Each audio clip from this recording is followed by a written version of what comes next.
नमस्कार, स्वागत है आप सभी का संसद टीवी पर। मैं हूं आपके साथ दीक्षा कोहली। अगले आधे घंटे में होंगी देश दुनिया की हर जरूरी खबर, राज्यों की सुर्खियों और मौसम के हाल पर भी डालेंगे विस्तार से नजर।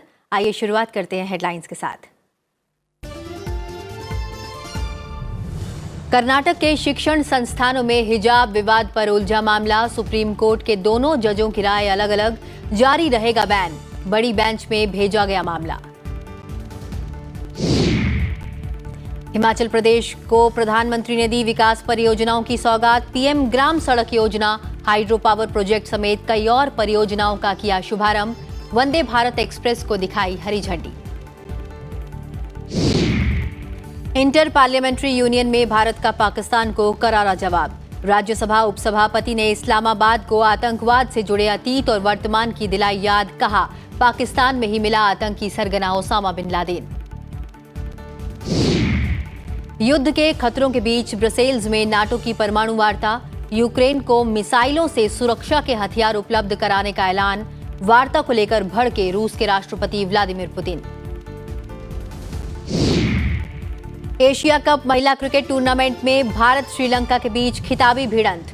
थाईलैंड को हराकर भारत फाइनल में, श्रीलंका से हारकर फाइनल में पहुंचने से चूका पाकिस्तान।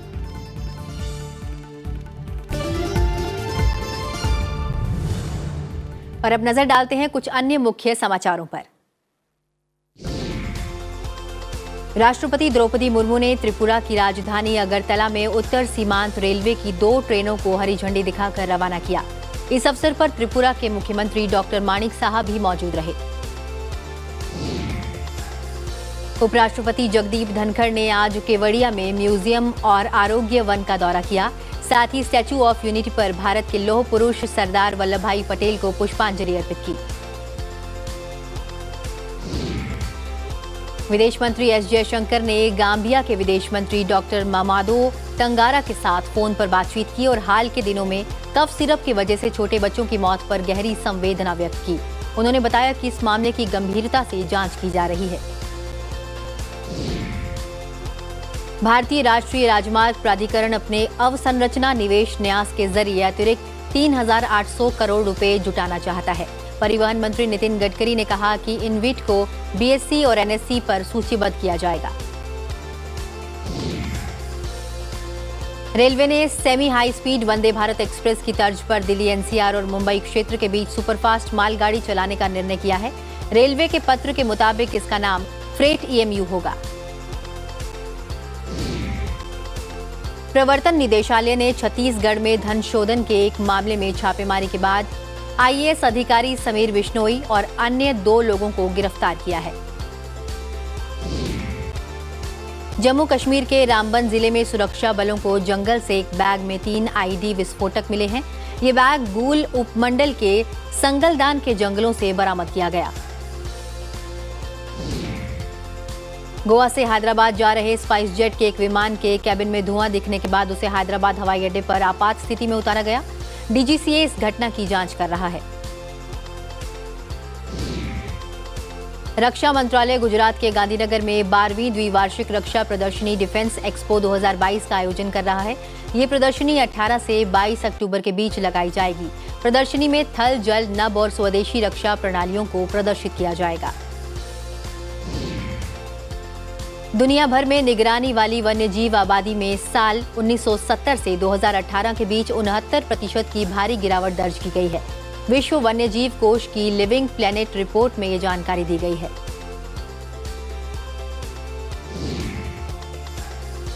और अब खबरें विस्तार से। सुप्रीम कोर्ट ने कर्नाटक के शैक्षणिक संस्थानों में हिजाब पहनने पर लगा प्रतिबंध हटाने से इनकार करने वाले कर्नाटक हाईकोर्ट के फैसले को चुनौती देने वाली याचिकाओं पर खंडित फैसला सुनाया है। साथ ही इस मामले को प्रधान न्यायाधीश के पास भेज दिया है ताकि एक वृहद पीठ का गठन किया जा सके। न्यायमूर्ति हेमंत गुप्ता ने उच्च न्यायालय के फैसले के खिलाफ दायर याचिकाएं खारिज कर दी थी, जबकि न्यायमूर्ति सुधांशु धूलिया ने उन्हें स्वीकार किया और कहा कि यह पसंद का मामला है। उच्च न्यायालय ने प्रतिबंध हटाने से इनकार करते हुए कहा था कि हिजाब पहनना इस्लाम में अनिवार्य धार्मिक प्रथा का हिस्सा नहीं है। पीठ ने 26 याचिकाओं के समूह पर फैसला सुनाते हुए शुरुआत में कहा कि इस मामले में अलग अलग मत हैं। उच्चतम न्यायालय में 10 दिन तक चली बहस के बाद शीर्ष अदालत ने 22 सितंबर को इस मामले में फैसला सुरक्षित रख लिया था। हिमाचल प्रदेश के चंबा में प्रधानमंत्री नरेंद्र मोदी ने 2 जल विद्युत परियोजनाओं की आधारशिला रखी है, जिनमें 48 मेगावाट की चांजू 3 और 30 मेगावाट की देवथल चांजू पनबिजली परियोजना शामिल है। साथ ही प्रधानमंत्री ग्राम सड़क योजना के तीसरे चरण का शुभारंभ भी किया है। इस मौके पर जनसभा को संबोधित करते हुए प्रधानमंत्री ने कहा कि लोगों के जीवन को आसान बनाना हमारी प्राथमिकता है। हम पहाड़ी क्षेत्रों, जनजातीय क्षेत्रों पर सबसे अधिक बल दे रहे हैं। उन्होंने कहा कि आज हिमाचल प्रदेश के पास डबल इंजन की सरकार की ताकत है। इस ताकत ने हिमाचल के विकास को दोगुनी ताकत से आगे बढ़ाने का काम किया है। प्रधानमंत्री ने कहा कि सड़कों के अभाव में तो इस क्षेत्र में पढ़ाई भी मुश्किल थी, इसलिए आज एक तरफ हम गांव के पास ही औषधालय और स्वास्थ्य केंद्र बना रहे हैं, तो वहीं जिले में मेडिकल कॉलेज भी खोल रहे हैं। 8 वर्ष में अब तक 12,000 किलोमीटर लंबी गांव की सड़कें बनाई और 5,000 करोड़ रुपए की लागत से आपके जीवन को बदलने के लिए जी जान से कोशिश की है। यानी पहले के मुकाबले करीब करीब 2 गुने से ज्यादा सड़कें बनी है। 2 गुने से भी ज्यादा हिमाचल की सड़कों पर निवेश किया गया है। हिमाचल के सैकड़ों गांव पहली बार सड़कों से जुड़े। आज जो योजना शुरू हुई है, इससे भी 3,000 किलोमीटर की सड़कें गांवों में नई बनेगी। दोनों पनबिजली परियोजनाओं से सालाना 27 करोड़ यूनिट बिजली का उत्पादन होगा। इसके जरिए हिमाचल प्रदेश को लगभग 110 करोड़ रुपए का वार्षिक राजस्व अर्जित करने की उम्मीद है। प्रधानमंत्री ग्राम सड़क योजना फेज 3 के तहत केंद्र सरकार द्वारा राज्य की 15 सीमावर्ती और दूर दराज के प्रखंडों में 440 किलोमीटर लंबी ग्रामीण सड़कों के उन्नयन के लिए 420 करोड़ रुपए से अधिक की धनराशि मंजूर की गई है। प्रधानमंत्री ने आज हरोली में बल्क ड्रग पार्क की आधारशिला रखी, जिसे 1,900 करोड़ रुपए से अधिक की लागत से बनाया जाएगा। उन्होंने भारतीय सूचना प्रौद्योगिकी संस्थान ऊना को भी राष्ट्र को समर्पित किया। प्रधानमंत्री नरेंद्र मोदी ने पिछली सरकारों पर लोगों को वो सुविधाएं भी नहीं देने का आरोप लगाया जो दुनिया के अन्य देशों के लोगों को 20वीं सदी में और गुजरात के लोगों को कुछ साल पहले से ही उपलब्ध थी। उन्होंने हिमाचल प्रदेश के ऊना जिले के इंदिरा गांधी स्टेडियम में एक जनसभा को संबोधित किया। उन्होंने कहा कि हिमाचल प्रदेश की जनता अब हर चुनाव में अलग अलग पार्टियों को सत्ता में लाने की प्रवृत्ति छोड़ देगी। आज ही हिमाचल की अपनी ट्रिपल आईटी की संस्था स्थायी बिल्डिंग, इसका भी लोकार्पण हुआ है। प्रोजेक्ट इस बात की झांकी है कि डबल इंजन की सरकार हिमाचल को किस बुलंदी पर देखना चाहती है। इससे पहले प्रधानमंत्री नरेंद्र मोदी ने आज देश की चौथी वंदे भारत एक्सप्रेस ट्रेन को हिमाचल प्रदेश के ऊना रेलवे स्टेशन से हरी झंडी दिखाकर रवाना किया। ट्रेन हिमाचल प्रदेश के अंब अंदौरा स्टेशन से नई दिल्ली रेलवे स्टेशन के बीच चलेगी। नई वंदे भारत ट्रेन पहले की ट्रेन की तुलना में अधिक उन्नत और हल्की है तथा कम अवधि में तेज गति से चलने में सक्षम है। ट्रेन बुधवार को छोड़कर सप्ताह में 6 दिन चलेगी और अंबाला, चंडीगढ़, आनंदपुर साहिब और ऊना में रुकेगी। ये महज 52 सेकंड में 100 किलोमीटर प्रति घंटे की रफ्तार पकड़ लेती है। इस ट्रेन की शुरुआत से क्षेत्र में पर्यटन को बढ़ावा देने और यात्रा का एक आरामदायक और तेज माध्यम प्रदान करने में मदद मिलेगी। भारत ने एक बार फिर कश्मीर को लेकर पाकिस्तान को करारा जवाब दिया है। राज्यसभा के उपसभापति हरिवंश ने रवांडा की राजधानी किगाली में इंटर पार्लियामेंट्री यूनियन में पाकिस्तान को जमकर लताड़ा। पाकिस्तान ने फिर अंतर्राष्ट्रीय मंच का इस्तेमाल कश्मीर को लेकर प्रोपेगेंडा फैलाने की कोशिश की। इसी के जवाब में हरिवंश ने पाकिस्तान को आतंकवाद का प्रायोजक करार दिया। उन्होंने दोहराया कि जम्मू और कश्मीर भारत का अभिन्न अंग है। It's unfortunate that Pakistan has chosen to once again misuse this august platform to propagate false and malicious propaganda against my country and distract from the theme and focus of today's discussions. We reiterate that Pakistan must immediately seize anti-India cross-border terrorism and shut down its infrastructure of terrorism, stop the grave and persistent human rights violations in Pakistan-occupied Jammu and Kashmir and Ladakh, refrain from effecting any further material change in the status of PO, JKL, and vacate the Indian territories that are under its illegal and forcible occupation. उधर विदेश राज्य मंत्री मीनाक्षी लेखी ने आज Kazakhstan में CIECA शिखर सम्मेलन में पाकिस्तान को करारा जवाब दिया।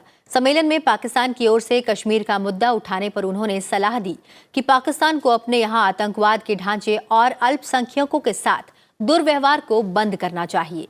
विदेश राज्य मंत्री ने कहा कि पाकिस्तान के पास जम्मू कश्मीर पर टिप्पणी करने का कोई अधिकार नहीं है। पाक वैश्विक आतंकवाद का केंद्र है, उसे आतंकवाद के अपने ढांचे को बंद करना चाहिए। मीनाक्षी लेखी ने कहा कि पाकिस्तान का अल्पसंख्यक समुदायों को सताने का रिकॉर्ड है, इसलिए विश्व समुदायों को व्याख्यान देने के बजाय अपना घर व्यवस्थित करना चाहिए, जहां धार्मिक और जातीय अल्पसंख्यकों को प्रताड़ित किया जाता है। It is unfortunate that Pakistan has again chosen the path of reckless use or misuse of Sikha platform to propagate false and malicious propaganda against my country and distract from the theme and focus of today's discussions and cooperation amongst member states. The Union territories of Jammu and Kashmir and Ladakh have been and will remain an integral part of India. Pakistan has no locus standi to comment on India's internal affairs. Pakistan's remarks today constitute gross interference in India's internal affairs. विश्व के प्रमुख देशों के साथ अपने आर्थिक संबंधों को मजबूत करने के भारत के प्रयासों की कड़ी में वित्त मंत्री निर्मला सीतारमण ने वॉशिंगटन में कई देशों के अपने समकक्षों के साथ द्विपक्षीय बैठकें की। IMF और विश्व बैंक की सालाना बैठक से इतर हुई द्विपक्षीय बैठकों में वित्त मंत्री ने द्विपक्षीय मुद्दों पर बातचीत की। जापानी समकक्ष सुनिची सुजुकी के साथ द्विपक्षीय बैठक में हिंद प्रशांत आर्थिक सहयोग से संबंधित प्रमुख एजेंडे पर चर्चा हुई। दक्षिण कोरिया के उप प्रधानमंत्री और वित्त मंत्री चू क्योंग हो के साथ अपनी बैठक के दौरान निर्मला सीतारमण ने अपने समकक्ष को भारत यात्रा के लिए भी आमंत्रित किया। सऊदी अरब के वित्त राज्य मंत्री मोहम्मद अल जादान के साथ बैठक में वित्त मंत्री ने भारत सऊदी द्विपक्षीय सहयोग के विषयों समेत विभिन्न आर्थिक और वित्तीय मुद्दों पर बातचीत की। वहीं नीदरलैंड के वित्त मंत्री सिग्रिड कांग और भारत की वित्त मंत्री ने बैठक में वैश्विक सार्वजनिक वस्तुओं, कर्ज वहनीयता और जलवायु परिवर्तन के बारे में बातचीत की। भूटान के अपने समकक्ष नामगाय शेरिंग के साथ बातचीत में उन्होंने दोनों देशों के बीच द्विपक्षीय सहयोग को बढ़ाने के बारे में चर्चा की। इसके अलावा वित्त मंत्री कई और देशों के अपने समकक्षों से भी मुलाकात करने पहुंची। और फिलहाल समय एक छोटे से ब्रेक का। ब्रेक के बाद नजर डालेंगे राज्यवार खबरों पर और साथ ही अंतर्राष्ट्रीय समाचारों पर भी नजर डालेंगे। आप बने रहिए संसद टीवी के साथ।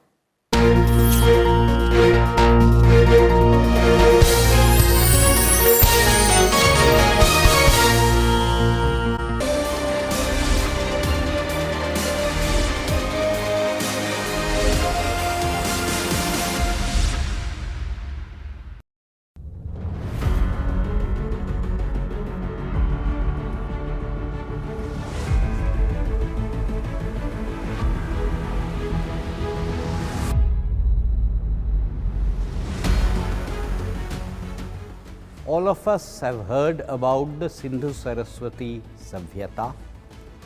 Often our perceptions about that civilization are based on books which are based on what was known about this civilization 30 years ago, 40 years ago, even 50 years ago.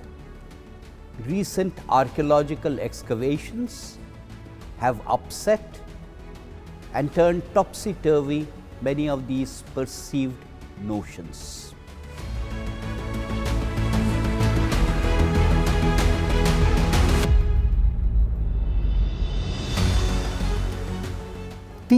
Basically तीन चैरियट मिले और 5 कॉफिन बरियल मिले। उसके अलावा 2 shield मिले और 5 तलवारें मिली। ये हमारे सामने जो है ये 2 तलवारें यहाँ हमने रखी हैं, जिसकी चर्चा लगातार चाहे रामायण हो, महाभारत हो, वेद हो, दशराग युद्ध की बात हो, कहीं भी आप किसी भी ग्रंथ में अगर लेंगे तो वॉरियर की चर्चा होती है।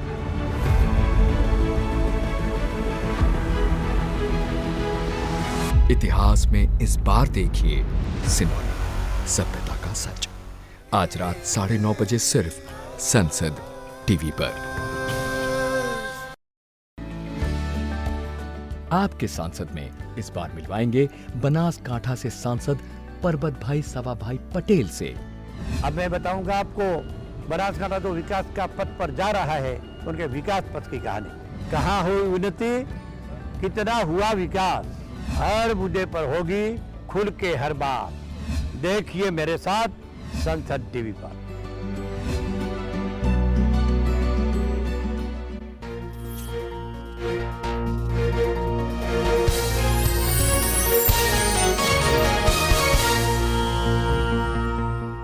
ब्रेक के बाद स्वागत है आप सभी का। आप देख रहे हैं आज की खबर। बढ़ते हैं आगे और बात करते हैं राज्यों से जुड़ी हुई खबरों की।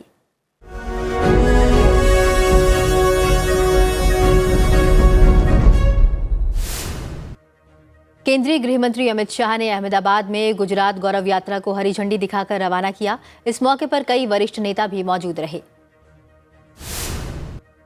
उत्तराखंड के मुख्यमंत्री पुष्कर सिंह धामी ने त्योहारों के सीजन के मद्देनजर देहरादून आईएसबीटी का औचक निरीक्षण किया। इस दौरान उन्होंने यात्रियों से भी बातचीत की। उत्तर प्रदेश सरकार ने पर्यावरण अनुकूल स्वच्छ परिवहन संसाधनों के तेजी से प्रसार के लिए नई इलेक्ट्रिक वाहन विनिर्माण और गतिशीलता नीति 2022 घोषित की है। इसके तहत कई सहूलियतों के साथ ही वाहनों की खरीद पर भारी सब्सिडी भी दी जाएगी। गुजरात आप प्रमुख गोपाल इटालिया को हिरासत में लेने के बाद दिल्ली पुलिस ने छोड़ दिया है। राष्ट्रीय महिला आयोग ने गोपाल इटालिया को पूछताछ के लिए समन किया था। पेशी के बाद पुलिस ने उन्हें अपनी हिरासत में ले लिया था। केरल की एक अदालत ने नरबली मामले में 3 आरोपियों को विस्तृत पूछताछ के लिए 12 दिन की पुलिस हिरासत में भेज दिया है। मामले में 2 महिलाओं की जान चली गई थी।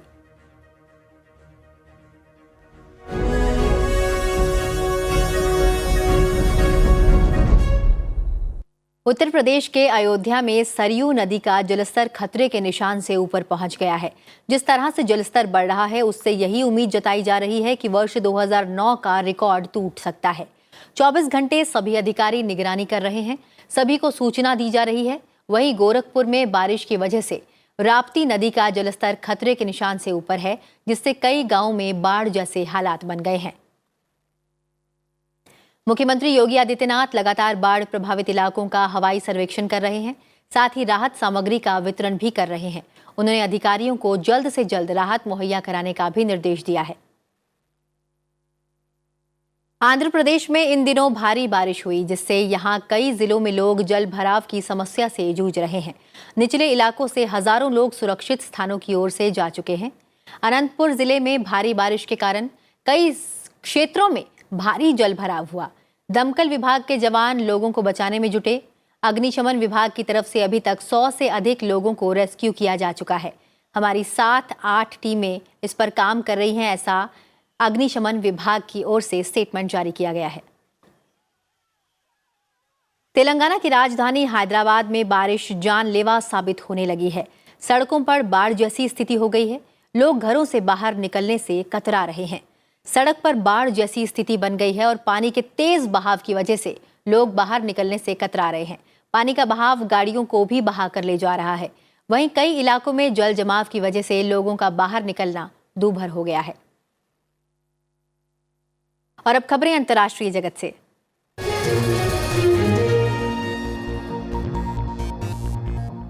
आईएमएफ के मुख्य अर्थशास्त्री पियरे ओलिवर गोरिंचेस ने भारत के डिजिटलीकरण के प्रयासों की सराहना करते हुए कहा कि यह कदम बहुत बड़ा बदलाव लाने वाला है, क्योंकि इससे भारत की सरकार के लिए ऐसे काम करना संभव हुआ है जो अन्यथा बेहद कठिन होते। गोरिंचेस ने कहा कि डिजिटलीकरण कई पहलुओं में मददगार रहा है। पहला है वित्तीय समावेश, क्योंकि भारत जैसे देशों में बड़ी संख्या में ऐसे लोग हैं जो बैंकिंग प्रणाली से नहीं जुड़े हैं। अब डिजिटल वॉलेट तक पहुंचने तक वो लेन देन में सक्षम हो पाए हैं। नाटो देशों के रक्षा मंत्रियों की बैठक में रूसी राष्ट्रपति व्लादिमीर पुतिन की परमाणु हमलों की धमकियों को लेकर चर्चा की। नाटो देशों की अगले सप्ताह परमाणु युद्धाभ्यास करने की योजना है। बता दें कि नाटो के सदस्य देशों के रक्षा मंत्रियों की ये बैठक संगठन के ब्रसेल्स स्थित मुख्यालय में हुई। ये बैठक यूक्रेन को लेकर बढ़ते तनाव की पृष्ठभूमि के बीच आयोजित की गई है, क्योंकि नाटो के कुछ सहयोगी देश रूसी हवाई हमले के खिलाफ अमेरिका के नेतृत्व में यूक्रेन को उन्नत हथियारों और हथियारों की आपूर्ति करते हैं।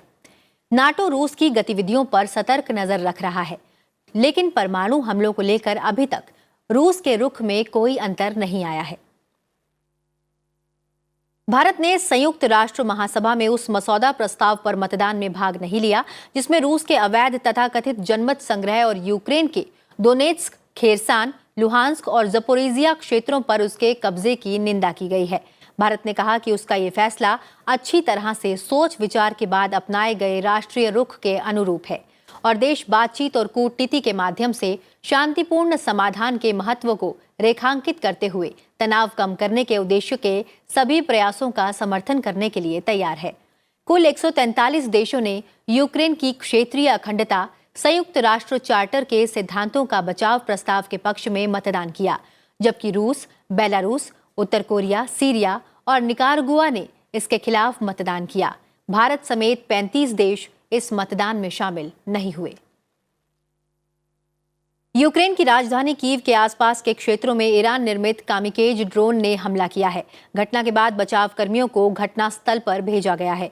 कीव के क्षेत्रीय गवर्नर ओलेस्की कुलेबा ने कहा कि हमला राजधानी के आसपास के इलाके में हुआ।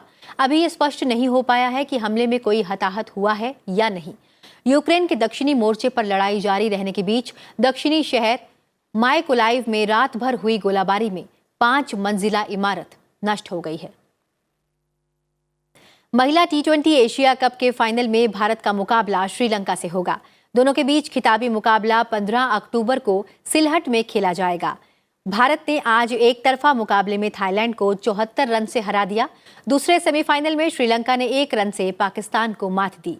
भारत ने थाईलैंड को 74 रन से हराकर रिकॉर्ड 8वीं बार एशिया कप महिला क्रिकेट टूर्नामेंट के फाइनल में पहुंच गया है। भारत ने पहले बल्लेबाजी करते हुए 6 विकेट खोकर 148 रन बनाए। शेफाली वर्मा ने 28 गेंद में 42 रन बनाए, जिनमें 5 चौके और 1 छक्का शामिल था। जमीमा रॉड्रिग्स ने 27 रन की पारी खेली।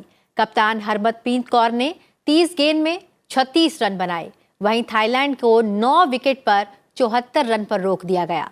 भारत के लिए ऑफ स्पिनर दीप्ति शर्मा ने 7 रन देकर 3 विकेट लिए। बहुप्रतीक्षित महिला IPL का आयोजन अगले साल पुरुषों के इंडियन प्रीमियर लीग से पहले मार्च में किया जाएगा, जिसमें 5 टीमें भाग लेंगी। BCCI के अनुसार टूर्नामेंट में कुल 20 लीग मैच होंगे, जिसमें टीमें 2 बार एक दूसरे का सामना करेंगी। अंक तालिका में शीर्ष पर रहने वाली टीम को फाइनल में जगह मिलेगी, जबकि दूसरे और तीसरे स्थान की टीम एलिमिनेटर में खेलेंगी। कार्तिक कृष्ण चतुर्थी को चंद्रोदय व्यापिनी में करवा चौथ व्रत किया जाता है। इस दिन सुहागिनें अपने पति की लंबी आयु की कामना के लिए निर्जला व्रत रखती हैं। इस व्रत में महिलाएं पूरे दिन निर्जल रहती हैं और चांद निकलने के बाद ही अपना व्रत खोलती हैं। महिलाओं को चांद का बेसब्री से इंतजार रहता है। आइए चलते चलते आपको छोड़े जाते हैं इसी की तस्वीरों के साथ। फिलहाल मुझे दीजिए इजाजत। अपना ख्याल रखिए और देखते रहिए संसद TV। नमस्कार।